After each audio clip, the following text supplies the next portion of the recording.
은혜와 진리가 충만한 여수 제1교회 4월 둘째 주 주일 오전 3부 예배에 참여하신 모든 성도님들을 주님의 이름으로 환영합니다. 우리 옆에 앉아 계신 성도님들과 함께 믿음의 교제 나눕시다. 믿음으로 승리합시다. 교회의 본질을 회복합시다.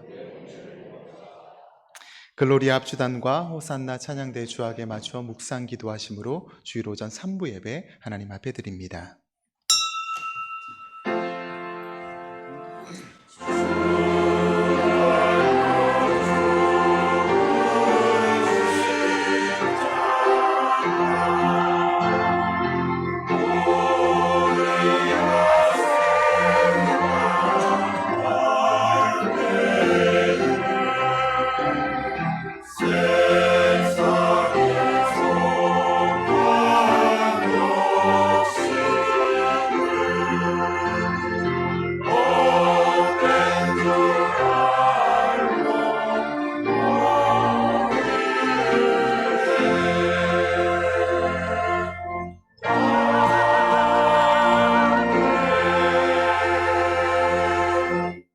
여호와여 주의 능력으로 높임을 받으소서. 우리가 주의 권능을 노래하고 찬송하게 하소서. 아멘. 높임 받으시기에 합당하신 하나님 아버지, 한 주간 동안 저희들을 지켜 보호하여 주시고 주님 전에 나와 예배 드릴 수 있도록 건강과 은혜를 허락해 주셔서 참으로 감사드립니다. 이 시간 주의 크심을 알고 주의 권능과 영광을 찬양하며 주 앞에 예배 드리오니 우리들의 예배를 받아 주옵소서. 홀로 영광 받아 주옵소서. 모든 것을 주님께 의탁드리며 감사드리며 예수님 이름으로 기도드립니다. 아멘. 모두 자리에서 일어나셔서 찬송가 3장 함께 찬양합니다.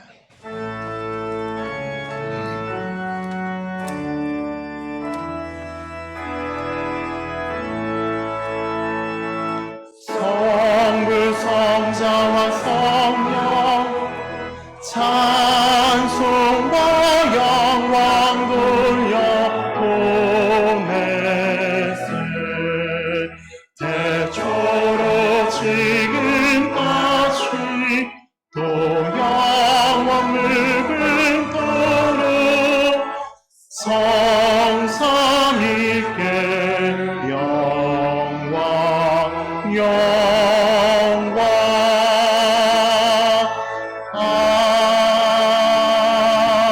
아멘.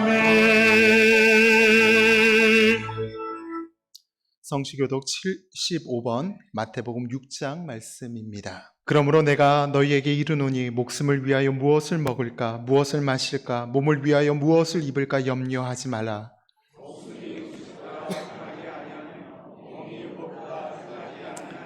공중의 새를 보라. 심지도 않고 거두지도 않고 창고에 모아들이지도 아니하되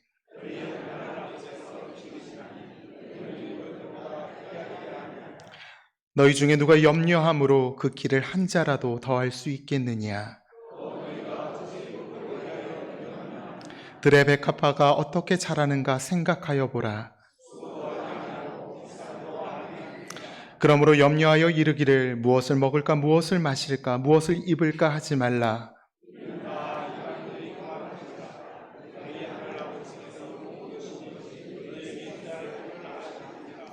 그런즉 너희는 먼저 그의 나라와 그의 의를 구하라. 그리하면 이 모든 것을 너희에게 더하시리라. 아멘. 사도신경으로 우리의 신앙을 고백합니다.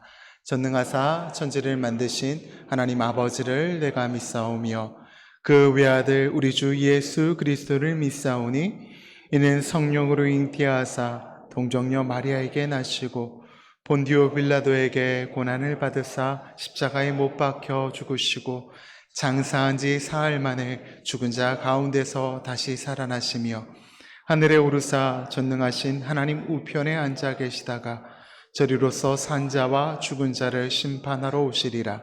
성령을 믿사오며 거룩한 공예와 성도가 서로 교통하는 것과 죄를 사하여 주시는 것과 몸이 다시 사는 것과 영원히 사는 것을 믿사옵나이다. 아멘. 자리에 앉으셔서 찬송가 40장 함께 찬양합니다.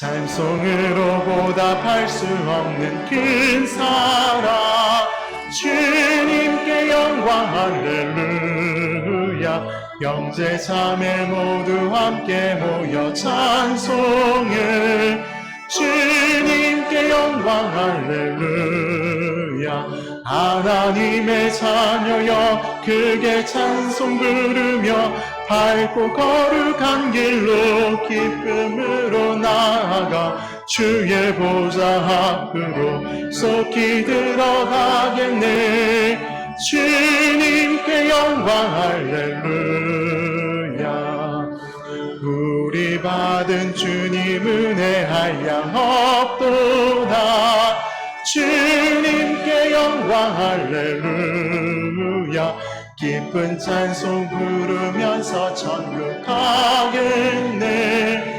주님께 영광 할렐루야 하나님의 자녀여 크게 찬송 부르며 밝고 거룩한 길로 기쁨으로 나아가 주의 보좌 앞으로 속히 들어가겠네 주님께 영광 할렐루야 잠시 후에 우리 모두 주를 보겠네 주님께 영광 할렐루야 영광스러운 보좌 위에 거룩하신 주님께 영광 할렐루야 하나님의 자녀여 크게 찬송 부르며 밝고 거룩한 길로 기쁨으로 나아가 주의 보좌 앞으로 속히 들어가겠네 주님께 영광 할렐루야 만국 백성 천국에서 소리 높여서 주님께 영광 할렐루야 영원토록 주의 공로 찬양하겠네 주님께 영광 할렐루야 하나님의 자녀여 크게 찬송 부르며 밝고 거룩한 길로 기쁨으로 나아가 주의 보좌 앞으로 속히 들어가겠네 주님께 영광 할렐루야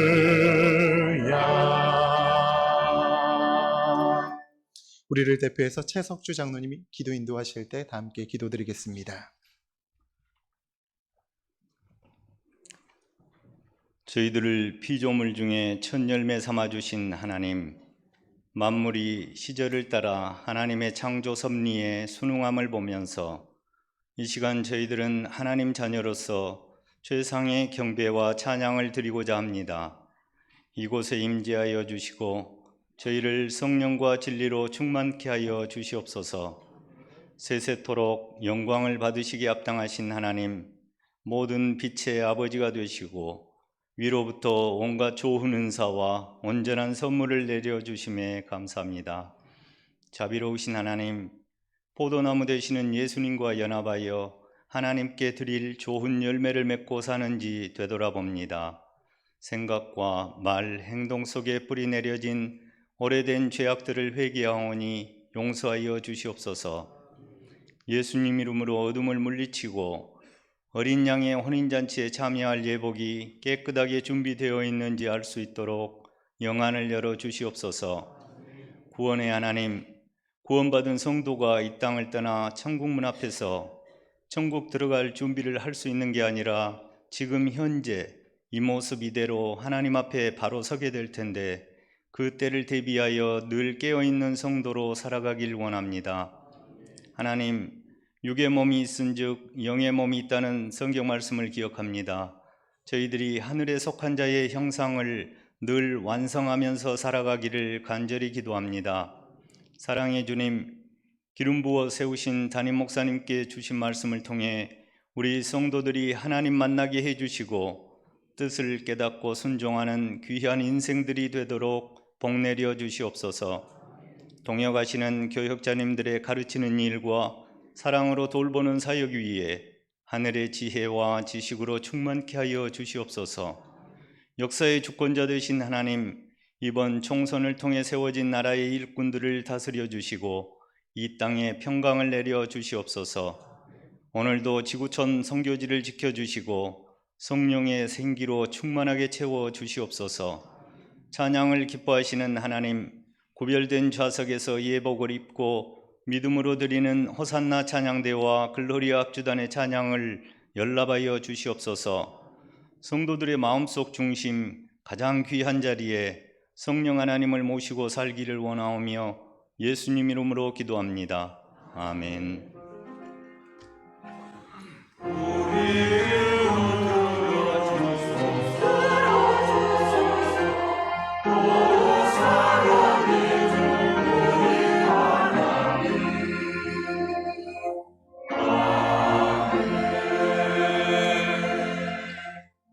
주일 헌금을 봉헌합니다.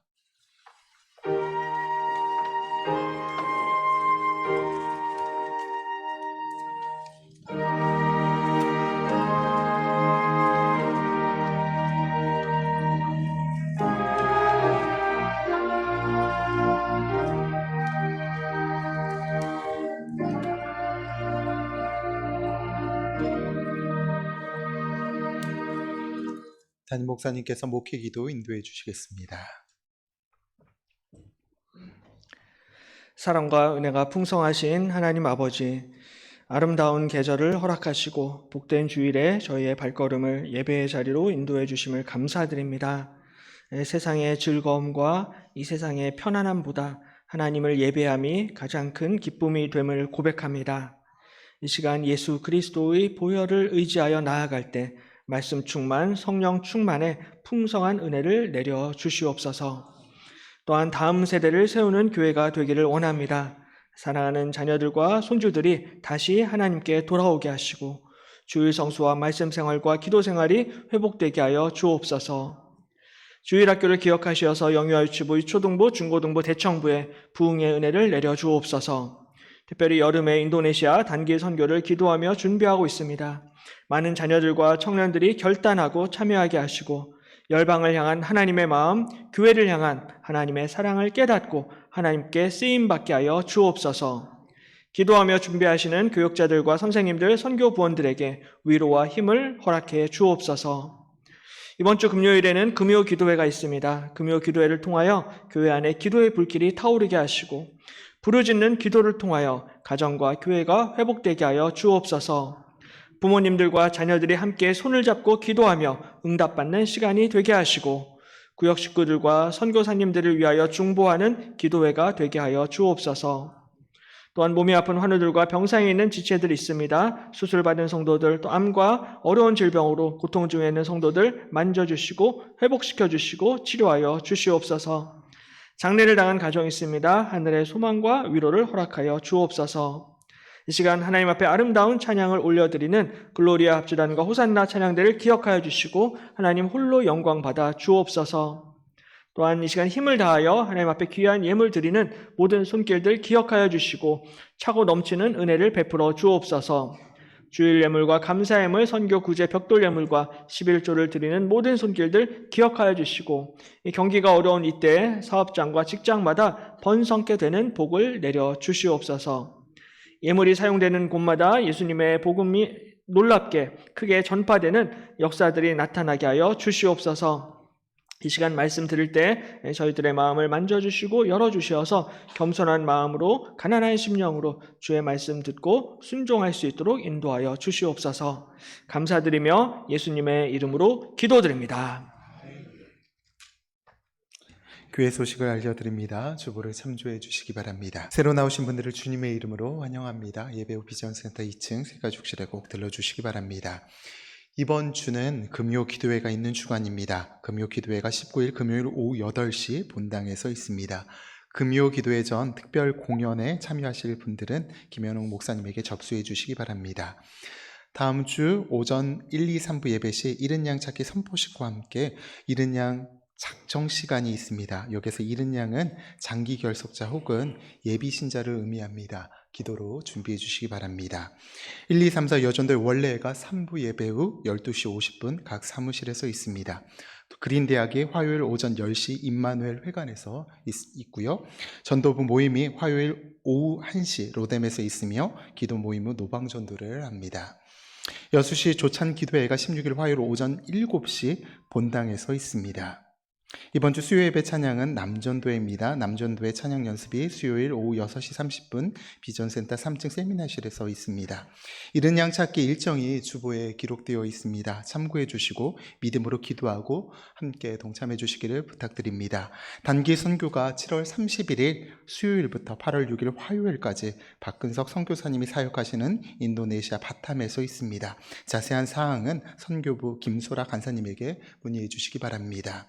교동정입니다. 안타까운 소식입니다. 36구역 정종재 집사님의 친모되시는 고 김방옥님이 별세하셨습니다. 발인은 내일 오전 8시이며 빈소는 강남 요양병원 장례식장입니다. 슬픔 당한 가정 가운데 성령님의 위로하심이 가득하길 소망합니다. 오늘 우리에게 주신 하나님의 말씀은 요한복음 4장 19절에서 22절 말씀입니다. 요한복음 4장 19절에서 22절 말씀을 합독합니다. 함께 읽읍시다.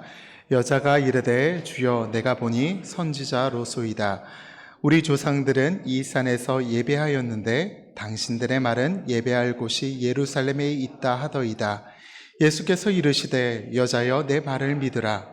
이 산에서도 말고 예루살렘에서도 말고 너희가 아버지께 예배할 때가 이르리라. 너희는 알지 못하는 것을 예배하고 우리는 아는 것을 예배하노니 이는 구원이 유대인에게서 남이라. 아멘. 이 시간 글로리아 합주단과 호산나 찬양대의 찬양이 있겠습니다. 찬양 후 담임 목사님 나오셔서 하나님의 말씀 선포하시겠습니다.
아멘. 네, 귀한 찬양 감사합니다. 이 시간 우리 예수님의 빛을 우리에게 비추어 주실 줄로 믿습니다.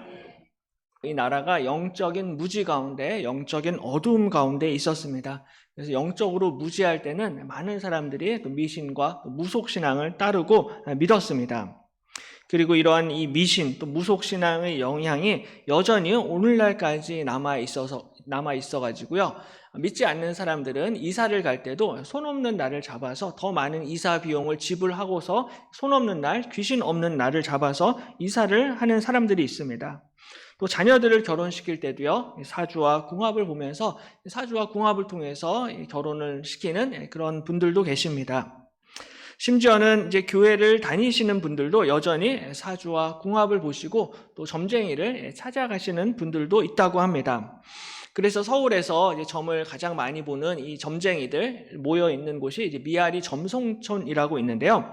이 미아리 점집 광고지를 보면은 그 광고 문구 가운데 기독교인 비밀 절대 보장이라는 그런 광고 문구가 있습니다. 그러니까 워낙 이제 집사님들, 권사님들이 많이 오니까 절대로 우리가 비밀을 지켜주겠다 라면서 막 이렇게 호객행위를 하고 있습니다. 이렇게 대놓고 점집에 가시는 분들이 있는 반면에 또 알게 모르게 미신적인 생각을 가지고 신앙생활을 하시는 분들도 계십니다. 예전에 어느 집사님이 이제 아들 결혼을 시키려고 주례를 부탁을 하는데요. 보통은 이제 본인들이 다니는 그 본교회 목사님께 이제 주례를 부탁을 해야 되는데 본교회 목사님이 아니라 다른 교회 목사님께 주례를 부탁을 하셨습니다. 그 이유를 물어보니까는 본교회 목사님 부부의 이 가정에 자녀들이 없었습니다. 그러니까는 이 자녀가 없는 목사님이 내 자식을 주례를 하면은 내 자식이 또 자식이 없을 수도 있다, 아기를 낳지 못할 수도 있다라는 이 미신적인 생각 때문에 다른 교회 목사님한테 주례를 부탁을 했다는 것입니다. 그래서 다른 교회 목사님께 또 주례를 부탁을 했는데 또 얼마 후에 또 이 주례를 취소를 했습니다. 그 이유를 알아보니까는 그 목사님이 자녀들이 있기는 했는데 그 자녀들이 딸만 셋이었습니다. 그러니까 이제 딸만 있는 목사님한테 주례를 받으면 내 자식도 아들을 낳지 못하는 것이 아닌가라는 또 이 미신적인 이 생각 때문에 주례를 취소했다는 것입니다. 요새는 이제 딸이 아들보다 더 귀한 그런 시대에 살고 있기 때문에 아마도 생각이 많이 달라졌을 것입니다. 이처럼 우리가 교회에는 다니지만 여전히 미신적인 사고방식을 가지고 신앙생활을 할 수가 있습니다. 근데 이게 우리 한국 사람들만 그런 것이 아니라 이 사마리아 사람들도 이런 미신적인 생각들을 가지고 있었습니다. 특별히 오늘 본문에 나타나는 이 사마리아 여인은 예배의 장소에 대해서 굉장히 좀 미신적인 생각을 가지고 있었습니다. 반드시 이 사마리아에 있는 그리심 산에서 예배를 드려야지 하나님이 예배를 받아주실 거야 라는 생각을 가지고 있었습니다. 그래서 오늘은 이 사마리아 여인의 생각을 한번 살펴보면서 하나님이 받으시는 예배, 하나님이 기뻐하시는 참된 예배가 어떠한 예배인지 함께 같이 은혜를 나누도록 하겠습니다. 가장 먼저 이 참된 예배는요, 장소보다 예배의 대상이 중요합니다. 그러니까는 예배를 여기서 드려야 되냐, 저기서 드려야 되느냐, 어디서 드려야 되는지 이 장소보다는 예배를 받으시는 분을 우리가 아는 것이 훨씬 더 중요합니다. 오늘 사마리아 여인도요, 사실은 이제 하나님을 아는 사람이었습니다. 하나님을 믿는 사람이기는 했는데 하나님을 제대로 알지는 못했습니다. 하나님을 충분히 알지는 못했습니다. 그래서 하나님의 아들이 되시는 예수님이 본인의 눈앞에 있었는데도 예수님을 알아보지를 못했습니다. 이 사마리아인들과 유대인들의 차이점이 여러 가지가 있는데요. 한 가지 차이점이 성경에 대한 자세입니다. 구약 성경을 바라보는 생각이 서로 달랐습니다. 이 유대인들은 우리 기독교인들처럼 똑같이 이제 구약 성경 39권을 전부 다 하나님의 말씀으로 인정을 합니다. 그래서 유대인 성경을 보시면 타낙이라고 하는데요. 이 구약 성경을 보시면 우리랑 똑같은 성경인데요. 근데 이제 순서는 우리랑 틀립니다. 우리 기독교 성경이랑 유대교 성경이랑 구약 성경 배열 순서만 다를 뿐이지 내용은 똑같습니다. 근데 이제 사마리아 사람들은 구약 성경 39권을 모두 다 인정을 하지 않고요. 39권 중에서 앞에 있는 모세 오경, 창세기, 출애굽기, 레위기, 민수기, 신명기 이 5권만을 성경으로 인정을 했습니다. 그래서 이 사마리아 여인도 어려서부터 이 모세 오경 말씀을 들으면서 하나님을 알았을 것이고 또 신앙생활을 했을 것입니다. 근데 문제는 이 눈앞에 하나님의 아들이 계셨음에도 불구하고 이 하나님의 아들 예수님을 알아보지를 못했습니다. 근데 이 사마리아 여인뿐만이 아니라 사실 우리 주변에도 여전히 예수님을 알지 못하는 많은 사람들이 있습니다. 예수님을 알지 못하는 가족들이 있고요. 예수님을 알지 못하는 친구들이 있고 친척들이 있고 이웃들이 있고 지인들이 있습니다. 그래서 이런 분들을 이번 기회에 우리가 한번 초청하고 초대하기 위해서 우리가 다음 주일부터 잃은 양 찾기 총동원 주일 행사를 저희가 시작을 하려고 합니다. 다음 주일에 이제 잃은 양 찾기 선포식을 하고요. 또한 우리 예비 신자들 작정을 우리가 할 예정입니다. 그래서 일주일간 좀 기도하시고 생각하시면서 이분은 꼭 교회에 왔으면 좋겠다. 이분이 오랫동안 이 교회를 쉬셨는데 이제는 이분을 데리고 내가 꼭 교회에 와야겠다라고 생각을 하시는 분이 계시면은 그분 이름을 꼭 이렇게 쓰셔서 다음 주에 제출을 해 주시기를 바랍니다. 아니면은 요새 우리나라의 그 가나안 성도들이 지금 100만 명이 넘는다라고 합니다. 여수에도 굉장히 많은 가나안 성도들이 있는데요. 이분들이 어느 교회에 다닐까 아마 고민을 많이 하실 것입니다. 그럼 아시는 분들 가운데 그런 분들이 계시면은 또 그분들한테 적극적으로 전도하시고 초청하셔서 함께 오시면은 좋을 것 같습니다. 아니면은 정말 교회에 한 번도 와보지 않은 완전 새신자 또 새 가족들을 초청을 해도 좋습니다. 그래서 이런 분들을 우리가 이번 기회에 한번 초청을 하고 초대를 해서 함께 같이 말씀을 나누고 또 그분들에게 선물도 드리는 그런 시간을 가지려고 합니다. 코로나 때문에 아마 전도 행사가 한 4년, 5년 동안 우리 교회에 없었다라고 이렇게 들었습니다. 이번 잃은 양 찾기 이 행사를 통하여서 전도의 불길이 다시 한번 뜨겁게 불타오르기를 간절히 소망합니다. 오늘 예수님이 정말로 이 사마리아 여인을 사랑하셨는데 이 예수님의 이 마음으로 한 영혼을 품고 기도하게 될 때 그 한 영혼이 우리 주님께로 돌아오게 될 줄로 믿습니다. 예수님은 이 여인을 절대로 포기하지 아니하셨습니다. 이 여인은 예수님을 알아보지도 못했고요. 예수님의 말씀을 잘 이해를 하지도 못했지만 그래도 예수님은 절대로 이 여인을 포기하지 않으십니다. 예수님이 여인에게 가서 내 남편을 데려오라라고 불러오라라고 말씀하십니다. 여자가 대답하여 이르되 나는 남편이 없나이다. 저는 남편이 없습니다라고 대답을 합니다. 사실은 이 여인이 남편을 5번이나 바꾸었던 이런 여인이었지만 숨기고 싶었어요. 예수님 앞에 내어놓을 수 없는 이 부끄러운 본인의 과거였기 때문에 이거를 정직하게 솔직하게 얘기를 하지를 못했습니다. 그래서 이 여인은 예수님께 저는 남편이 없습니다라고 대충 둘러댑니다. 그러자 예수께서 이르시되 내가 남편이 없다 하는 말이 옳도다. 너에게 남편 5이 있었고 지금 있는 자도 내 남편이 아니니 내 말이 참되도다 라고 말씀하십니다. 여인은 예수님께 숨기고 싶었지만 감추고 싶었지만 예수님은 이 여인이 남편이 5이 있었다. 그리고 지금 살고 있는 남자도 있다라는 것도 이미 예수님이 다 아셨습니다. 예수님이 이 여인의 과거를 딱 알아맞추시니까는 꿰뚫어 보시니까는 이 사마리아 여인이 비로소 여자가 이르되 주여 내가 보니 선지자 로소이다라고 이야기합니다. 드디어 이 여인이요 예수님을 선지자로 인정합니다. 선지자로 고백합니다. 근데 이 여인이 예수님을 선지자로 인정했다라는 이 고백은 굉장히 중요한 의미를 가지고 있습니다. 왜냐하면은 당시에 이 사마리아 사람들이 기다리고 있었던 선지자가 있었습니다. 사마리아 사람들이 이 구약 성경 중에 모세 오경만을 인정을 했는데 이 모세 오경 중에 5번째 책이 신명기입니다. 근데 이 신명기 18장을 보시면은 한 선지자에 관한 예언이 기록되어 있습니다. 신명기 18장 15절에 내 하나님 여호와께서 너희 가운데 내 형제 중에서 너를 위하여 나와 같은 선지자 하나를 일으키시리니 너희는 그의 말을 들을지니라 라고 말씀하십니다. 나와 같은 선지자 하나를 일으킨다라고 약속하십니다. 나와 같은 선지자에서 여기서 나는 모세를 뜻합니다. 그러니까 모세와 같은 선지자를 내가 일으킬 것이다. 이스라엘 역사상 가장 위대했던 선지자가 모세인데 이 모세와 같은 선지자를 일으킬 것이니 너희는 그의 말을 들으라라고 말씀하십니다. 이 사마리아 여인도요. 이 신명기 말씀을 알았을 것입니다. 선지자에 관한 약속을 알았습니다.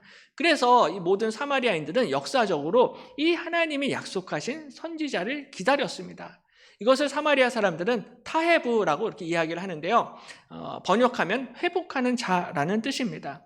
유대인들이 기다렸던 구원자는 메시아라고 이렇게 이야기하죠. 메시아는 기름 부음을 받은 자라는 뜻이고요. 사마리아인들이 기다렸던 사람은 선지자는 타헤부라고 하는데요.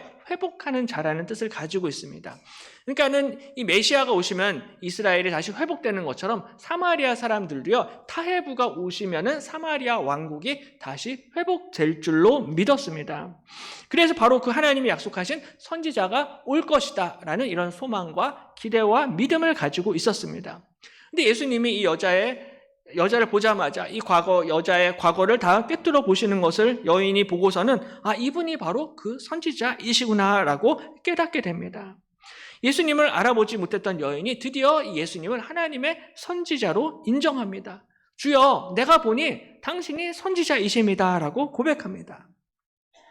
그리고 이 고백으로 끝나는 것이 아니라 예수님께 질문합니다. 20절에 우리 조상들은 이 산에서 예배하였는데 당신들의 말은 예배할 곳이 예루살렘에 있다 하더이다 라고 이야기합니다. 우리 조상들은 사마리아 조상들이죠. 사마리아 조상들은 이 산에서 예배했습니다. 이 산은 그리심산을 뜻하는데 이 그리심산에서 예배했는데 여기서 당신들은 유대인들입니다. 유대인들의 말로는 예배할 곳이 예루살렘에 있다 하더이다. 도대체 어디가 맞습니까? 그리심산이 맞습니까? 예루살렘이 맞습니까? 라는 이 질문입니다. 이 여인이 이렇게 질문을 했던 이유가 있습니다. 그 신명기 11장 29절에 보면요. 내 하나님 여호와께서 내가 가서 차지할 땅으로 너를 인도하여 들이실 때에 너는 그리심산에서 축복을 선포하고 에발산에서 저주를 선포하라 라고 말씀합니다. 사진에 보시는 것처럼요. 이 왼쪽에 보이는 산이 그리심산이고요. 오른쪽에 보이는 산이 에발산입니다. 그리고 가운데 평지가 세겜 땅입니다. 근데 장차 이스라엘 백성들이 이 가나안 땅을 정복을 하게 되면은 너희들 그리심산에서 축복을 선포해라. 에발산에서는 저주를 선포하라 라고 이야기합니다. 근데 아무래도 저주를 선포하기보다는 축복받기를 원하잖아요. 그러니까는 당연히 사마리아 사람들은 그리심산에서 예배를 드렸고 그리심산에서 축복을 선포했습니다. 사마리아 사람들은 바로 이 신명기 말씀을 기억을 했고 이 말씀대로 조상 대대로 그리심산에서 예배했습니다. 그래서 BC 400년경에 이 사마리아 사람들이 그리심산에 사마리아 성전을 건축합니다. 마치 유대인들이 이 예루살렘 성전을 건축을 했던 것처럼 사마리아 사람들도 성전을 건축을 합니다. 근데 이 사마리아 성전을 유대인들이 BC 128년경에 이 사마리아 성전을 무너뜨리고 파괴시켜 버립니다. 왜냐하면 유대인들 입장에서는 진짜 참된 성전은 예루살렘 성전이잖아요. 그러니까 그 밖에 이 사마리아 성전은 이방 성전이다, 우상의 성전이다라고 생각을 해서 사마리아 사람들의 성전을 자기들 마음대로 부숴버리고 파괴합니다. 그러니까 이런 역사적 배경이 있기 때문에 사마리아 사람들이 유대인들을 좋아할 수가 없습니다. 일본 사람들이 우리나라에 쳐들어왔을 때 광화문도 태우고 경복궁도 태우고 다 이런 식으로 다 부셔버리고 파괴를 시키면은 당연히 한국 사람들이 일본 사람들을 좋아할 수가 없는 거죠. 근데 이렇게 뼈아픈 과거가 있었기 때문에 이 사마리아 여인도 예수님을 맨 처음 만났을 때 당신이 유대인이면서 왜 나한테 물을 달라고 하십니까? 라고 퉁명스럽게 이야기했습니다. 두 민족 사이에 사이가 좋지 않기 때문입니다.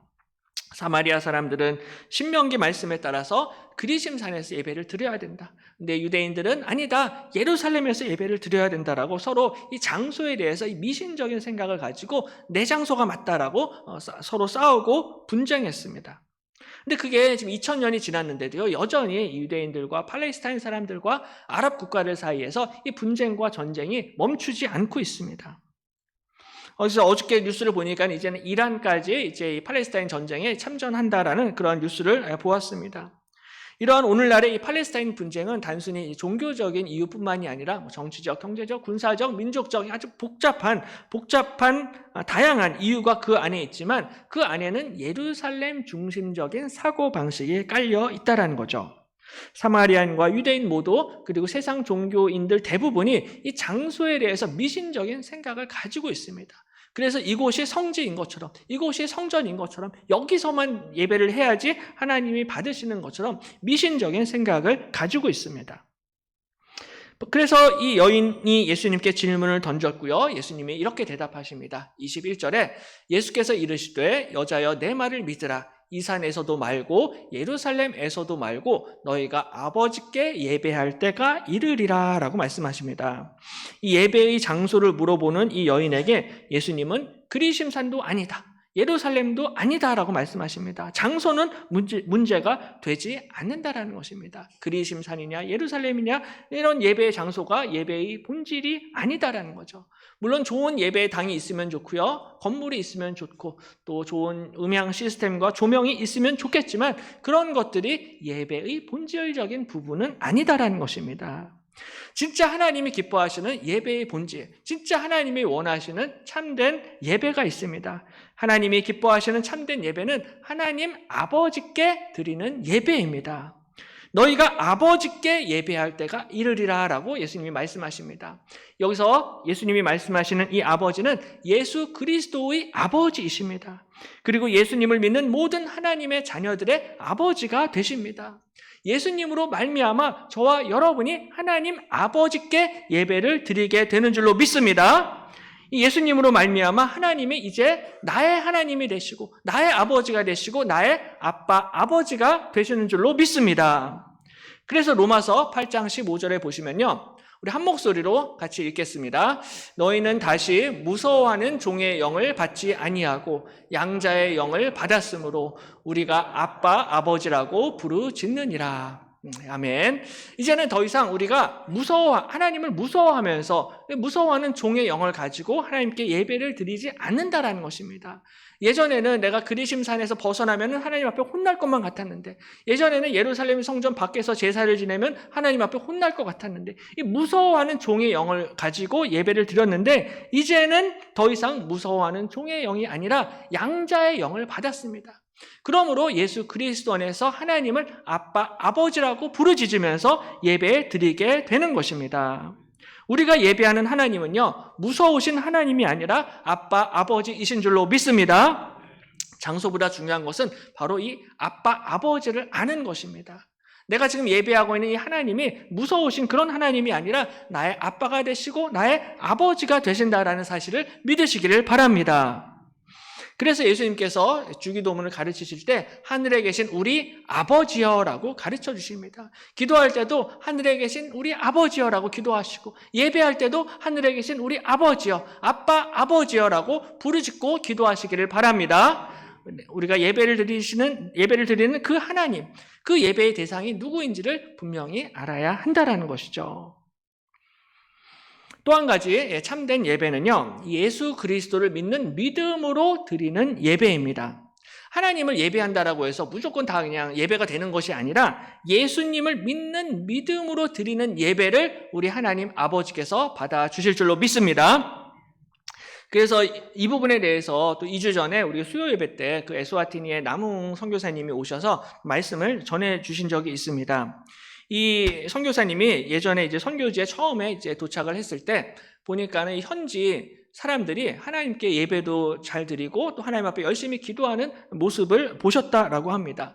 그래서 이 사람들이 이렇게 신앙생활 잘 하면은 굳이 내가 여기서 선교 사역을 해야 하는가라고 생각을 하셨습니다. 근데 자세히 보니까는 그들이 믿는 하나님, 그들이 고백하는 하나님은 예수님이 없는 하나님이었습니다. 그러니까 예수님이 빠진 하나님, 예수님을 믿지 아니하는 하나님을 그들이 믿고 하나님께 기도하는 그 모습을 보고서 그때부터 이 현지 사람들한테 예수 그리스도의 복음을 담대하게 전하셨다라는 그런 말씀을 들었습니다. 그러므로 우리가 하나님을 믿는다라고 다 똑같이 믿는 것이 아니라 예수 그리스도의 하나님을 믿어야 한다라는 것입니다. 예수 그리스도의 하나님을 믿고 의지하고 그 하나님 아버지께 나아가게 될 때 하나님께서 우리의 예배를 기뻐 받아주실 줄로 믿습니다. 그래서 오늘 예수님께서도 이 산에서도 말고 예루살렘에서도 말고 너희가 아버지께 예배할 때가 이르리라 라고 말씀합니다. 예배할 때가 있습니다. 장소보다 중요한 게 때입니다. 하나님께 참된 예배를 드릴 때가 있는데요, 이 때는 유대인과 관련이 있는 때입니다.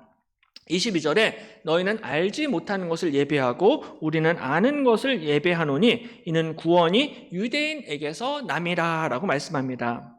이 사마리아인들이 수백 년간 그리심산에서 본인들 나름대로 열심히 예배를 드렸습니다. 근데 문제는 너희는 알지 못하는 것을 예배하고 라고 말씀합니다. 열심히 예배는 드리긴 드렸는데 사마리아 사람들은 알지 못하는 것을 예배했습니다. 잘 모르면서 자신들의 종교적 관습과 전통에 따라서 그냥 예배를 드렸던 것입니다. 그냥 모태신앙으로 태어나서 그냥 엄마 아빠 따라서 그냥 습관처럼 예배를 드렸던 것입니다. 하지만 우리는 아는 것을 예배하노니라고 말씀합니다. 여기서 이 우리는 바로 하나님의 교회, 하나님의 자녀들, 하나님의 백성을 뜻합니다. 예수 그리스도를 믿는 하나님의 교회는 아는 것을 예배하고 있습니다.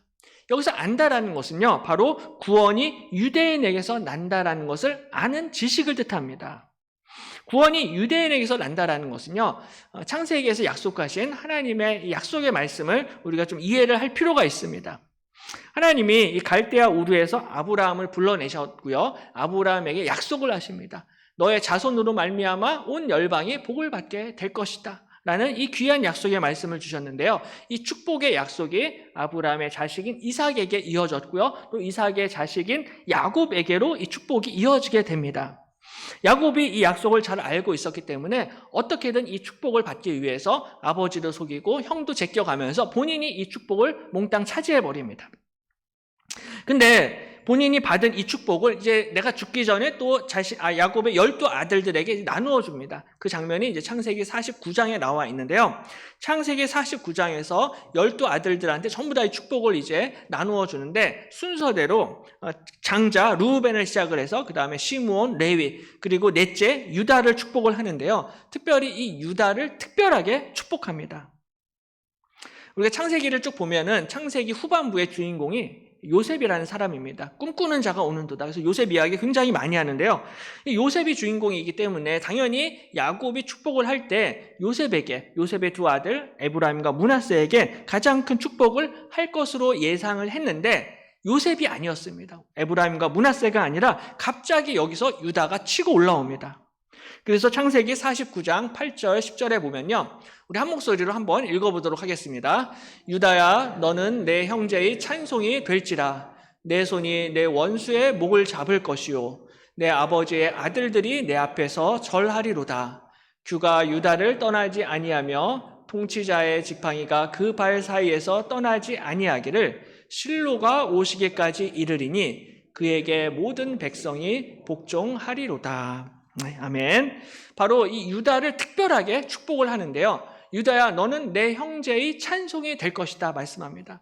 그러니까 12아들이 있지만 모든 다른 형제들이 다 너를 찬송하게 될 것이다, 너에게 절하게 될 것이다 라고 약속하고 있습니다. 넷째 아들에 불과했는데 유다에게 이 축복을 주십니다.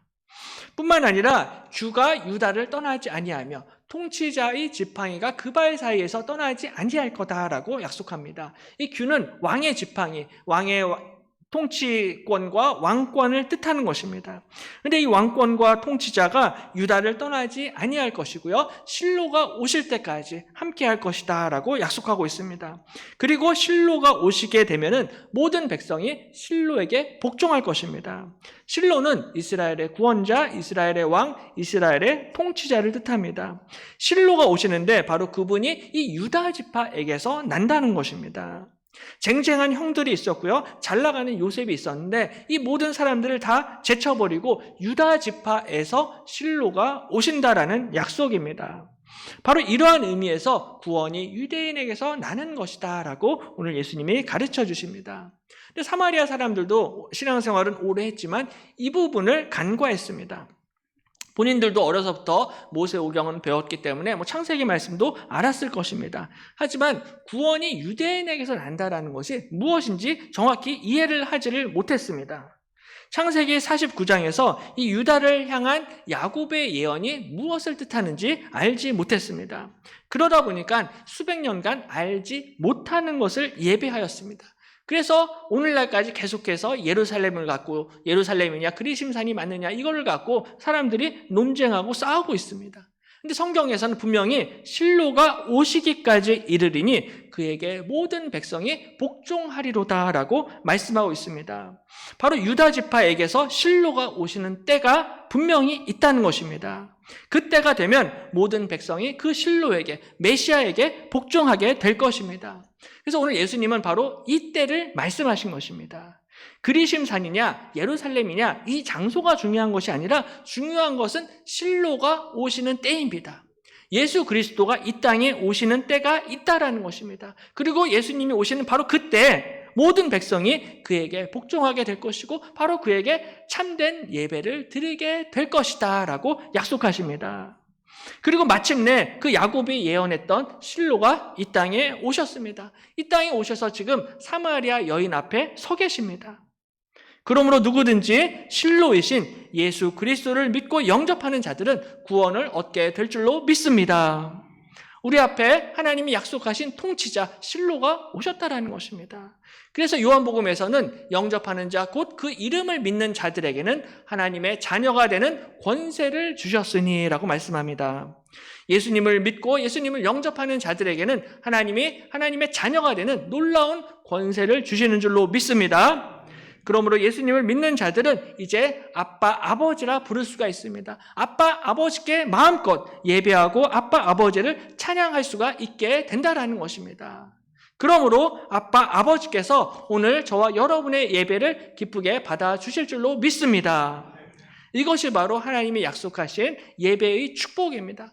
예수 그리스도를 통하여서 창세기에서 약속하신 실로이신 예수님을 의지하여서 예수님을 믿음으로 하나님 앞에 올바른 예배를 드리게 된다라는 것입니다.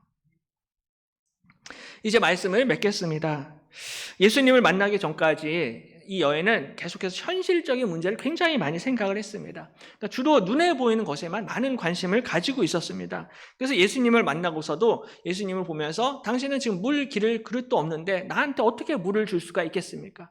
당신 보니까는 뭐 돈도 없는 것 같고 백도 없는 것 같은데 어떻게 나를 구원할 수가 있겠습니까? 라고 생각했습니다. 당신이 야곱보다 더 대단한 사람입니까? 라고 함부로 예수님을 판단하고 평가했습니다. 그랬던 이 여인이요, 예수님을 선지자로 인정하면서 선지자로 고백하면서 던졌던 첫 번째 질문이 바로 예배에 관한 질문이었습니다. 왜냐하면 예배가 신앙생활의 핵심이기 때문에 그렇습니다. 예배를 빼놓고 믿음에 대해서 신앙생활에 대해서 이야기하는 것은 아무런 의미가 없습니다. 이 자리에도 많은 분들이 앉아 계시지만 시간과 돈이 남아서 이 자리에 오신 분들은 아무도 안 계실 것입니다. 모든 분들이 정말로 참되게 예배를 드리기 위해서 주일 예배에 참석하시고 주일 성수하고 계실 것입니다. 일주일에 한 번 드리는 이 주일 예배인데 이 예배를 정말로 제대로 올바로 참되게 드리는 일은 사실은 너무나 중요한 것입니다. 왜냐하면 예배는 인간의 존재 목적이기 때문입니다. 사람은 하나님을 찬양하기 위해서 하나님을 경배하고 예배하기 위해서 지음받았습니다. 하나님을 예배하기 위한 존재가 인간입니다. 그러므로 하나님을 떠나서 하나님 앞에 예배하지 않고는 참된 기쁨과 평안과 안식과 행복을 절대로 얻을 수가 없다라는 것입니다. 그래서 이 여인도 예수님을 만나고 나서 첫 번째 던졌던 질문이 영적인 질문이었습니다. 왜냐하면 본인 가운데 해결되지 않는 이런 근본적인 문제가 이 여인에게 있었기 때문입니다. 예수님, 그럼 제가 어디서 예배를 드려야 하는 것입니까? 예수님, 정말로 어떻게 해야지 제가 참된 예배를 드릴 수 있는 것입니까? 라고 질문합니다. 왜냐하면 이 여인에게 남들에게 말하지 못할 영적인 갈급함이 있었기 때문입니다. 남편을 5번이나 바꾸었지만 채워지지 않는 공허함과 목마름이 여인에게 있었기 때문입니다. 내 주변에 지금은 사람들도 많고 자식들도 많고 재물도 많은 것 같지만 그 사람들과 재물이 채우지 못하는 목마름이 있다라는 것입니다. 결국에는 남편도 떠나갈 것이고요, 아내도 떠나갈 것이고 자식들도 떠나갈 것입니다. 재물도 전부 다 놓아줄 수밖에 없는 것입니다. 오직 하나님 아버지만이 끝까지 나를 지켜주시고 나와 함께 하시고 내 발걸음을 인도해 주실 줄로 믿습니다. 그러므로 그 하나님 아버지께 힘과 정성을 다하여서 예배하시기를 바랍니다. 다른 데에 시간과 재물과 에너지를 쓰는 것이 아니라 정말 예배에 집중해야 됩니다. 예수님을 정말로 만난 사람들은요, 이 예배의 소중함을 알게 됩니다. 진짜 너무나 내가 참되게 올바로 하나님 앞에 예배드리고 싶다라는 이 갈급함과 사모함을 가지게 된다라는 것입니다. 그러므로 일주일에 한 번 예배를 드릴지라도 대충 예배를 드릴 수가 없다라는 것이죠. 예배뿐만 아니라 말씀도 마찬가지고 설교도 마찬가지고 기도도 마찬가지입니다. 예수님을 만난 사람들은요, 말씀에 대한 갈급함이 있습니다. 예수님을 만난 사람들은요, 기도에 대한 갈급함이 있습니다. 예수님을 만난 사람들은 설교에 대한 갈급함이 있습니다. 하나님의 말씀을 더 알고 싶어져요. 그리고 하나님 앞에 더 기도하고 싶어집니다. 기도를 하더라도 하나님이 기뻐 받으시는 기도를 하기를 원한다라는 것입니다. 예배를 드리더라도 정말로 제대로 된 예배를 하나님 앞에 드리기를 원한다라는 것입니다. 바로 하나님이 기뻐하시는 이 참된 이 예배에 대한 열정과 진지함과 사모함이 있게 될 때 하나님께서 우리 예배 가운데 임재하시고 더 크나큰 은혜를 부어주실 줄로 믿습니다. 그러므로 이번 한 주도 이 참된 예배를 간절하게 사모하면서 풍성한 예배의 은혜를 경험하시기를 주님의 이름으로 간절히 축원합니다. 기도하겠습니다. 좋으신 하나님 아버지, 오늘 사마리아 여인의 고백을 통하여서 예배의 소중함을, 예배의 가치를 가르쳐 주심을 감사드립니다. 정말로 예수님을 인격적으로 만난 사람들은 예배의 소중함을 알게 되고 예배를 향한 갈급함과 사모함이 있게 된다라고 말씀하셨사오니 우리 안에도 정말로 예배에 대한 사모함과 열정과 진지함이 회복될 수 있도록 인도하여 주시옵소서. 세상에서 시간과 정성과 재물을 쏟는 것이 아니라 정말로 먼저 하나님 앞에 하나님의 나라와 의를 구하며 예배가 회복되는 은혜를 우리 가운데 베풀어 주시옵소서. 감사드리며 예수님의 이름으로 간절히 기도드립니다. 다 일어나셔서 찬송가 288장 함께 찬송합니다.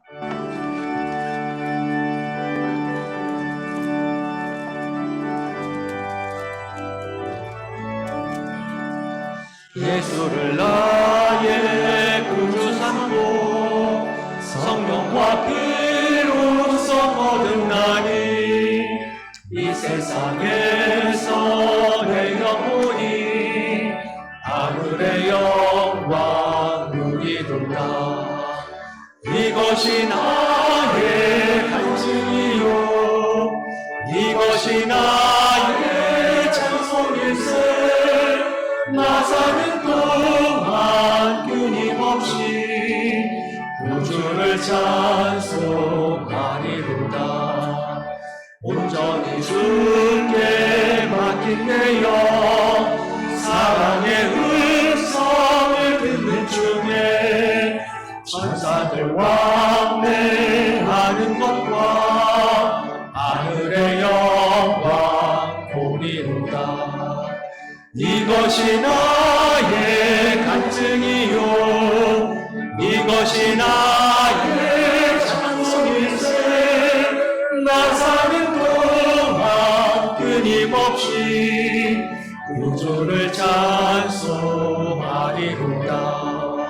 주 안에 기쁨 누림으로 마음의 풍랑이 잔잔하니 세상과 나는 갈 곳 없고 구속한 주만 보이도다.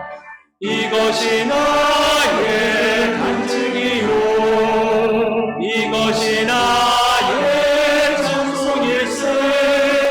나 사는 동안 끊임없이 구주를 찬송하리로다.